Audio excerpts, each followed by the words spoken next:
ملکہ بلقیس جن تھی یا انسان؟ قرآن کا حیران کن انکشاف۔ آئیے جانتے ہیں حقیقت۔ بسم اللہ الرحمن الرحیم۔ السلام علیکم پیارے دوستو، آج ہم بات کرنے جا رہے ہیں ایک ایسی شخصیت کی جس کا ذکر خود قرآن پاک میں آیا ہے، ملکہ بلقیس۔ ایک ایسی حکمران عورت جس کے بارے میں صدیوں سے یہ بحث جاری ہے کہ وہ انسان تھی یا آدھی جن۔ کسی نے کہا کہ اس کے پاؤں انسانی نہیں تھے، کسی نے کہا کہ وہ آدھی جنات کی نسل سے تھی، مگر قرآن نے اس کی حقیقت کچھ اور ہی بیان کی ہے۔ روایات کے مطابق حضرت سلیمان علیہ السلام کے زمانے میں یمن کے علاقے سبا میں ایک عظیم سلطنت تھی۔ وہ سلطنت خوشحال بھی تھی اور طاقتور بھی۔ یہاں کی ملکہ کا نام بلقیس تھا۔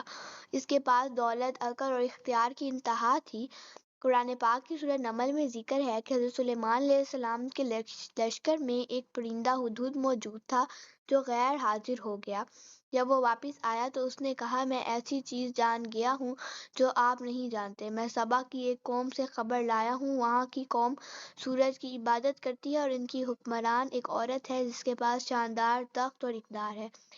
یہ سن کر حضرت سلیمان علیہ السلام کو اس قوم اور خاص طور پر ملکہ میں گہری دلچسپی پیدا ہوئی۔ انہوں نے ملکہ بلقیس کو اپنے دربار میں بلانے کا حکم دیا، لیکن اس سے پہلے انہوں نے اپنے درباریوں سے کہا، کون ہے جو اس ملکہ کا تخت میرے پاس لے آئے اس سے پہلے کہ وہ خود آ جائے۔ ایک جن نے کہا، میں اسے آپ کے پاس لاؤں گا اس سے پہلے کہ آپ اپنی جگہ سے اٹھیں۔ لیکن ایک انسان آصف بن برقیہ نے کہا، میں اسے پلک جھپکنے سے پہلے آپ کے پاس لا سکتا ہوں۔ اور قرآن کہتا ہے کہ پلک جھپکنے کی دیر تھی کہ ملکہ بلقیس کا تخت حضرت سلیمان کے دربار میں موجود تھا۔ یہ صرف طاقت نہیں بلکہ علم کی برتری کا مظاہرہ تھا کہ اللہ کا دیا ہوا علم انسان کو جنات سے بھی آگے لے جا سکتا ہے۔ جب ملکہ بلقیس حضرت سلیمان علیہ السلام کے دربار میں پہنچی تو وہاں ایک شفاف فرش تھا۔ اس نے اسے اب پانی سمجھا اور اپنی پنڈلیاں اٹھا لیں۔ حضرت سلیمان علیہ السلام نے فرمایا، یہ شیشہ ہے، پانی نہیں۔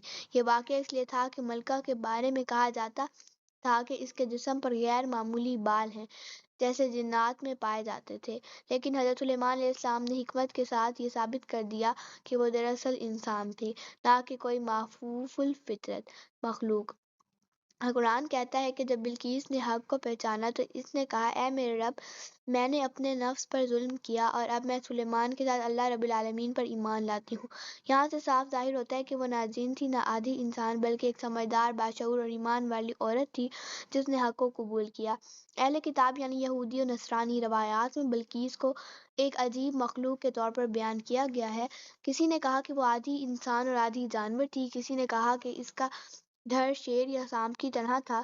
یہ سب اسرائیلیات یعنی غیر مصدقہ قصے تھے جنہیں قرآن نے رد کر دیا۔ قرآن میں نہ کہیں یہ کہا گیا کہ وہ جن تھی، نہ یہ کہا گیا کہ وہ غیر انسانی مخلوق تھی، بلکہ قرآن نے اسے عقل مند، انصاف پسند اور حق کو پہچاننے والی انسان کہا۔ دنیا کی کئی قدیم تہذیبوں جیسے مصر، بائبل اور یونان میں آدھے انسان اور آدھے جانور کے مجسمے پائے گئے ہیں۔ ممکن ہے پرانی قومیں طاقتور لوگوں کو خوف پیدا کرنے کے لیے ایسی شکلوں میں دکھاتی تھیں، شیر کا دھڑ، انسان کا چہرہ یا سانپ کا جسم، یہ سب انسانی تخیل کی پیداوار تھے۔ لیکن قرآن مجید کا ایک پیغام واضح ہے، انسان کو علم، عقل اور ایمان سے بلندی حاصل ہوتی ہے، نہ کہ جنات یا طاقت سے۔ ملکہ بلقیس کا واقعہ ہمیں یہ سبق دیتا ہے کہ حکمت، علم اور ایمان وہ طاقت ہیں جو بادشاہوں سے بڑی ہیں، اور جو انسان سچائی کو پہچان لے وہی اصل بادشاہ ہوتا ہے۔ دوستو، ملکہ بلقیس کی کہانی ہمیں یہ سکھاتی ہے کہ انسان کی اصل پہچان اس کی نیت اور ایمان سے ہے، نہ کہ اس کے خون یا نسل سے۔ اللہ نے مرد اور عورت دونوں کو عقل دی ہے تاکہ وہ حق کو پہچان سکیں۔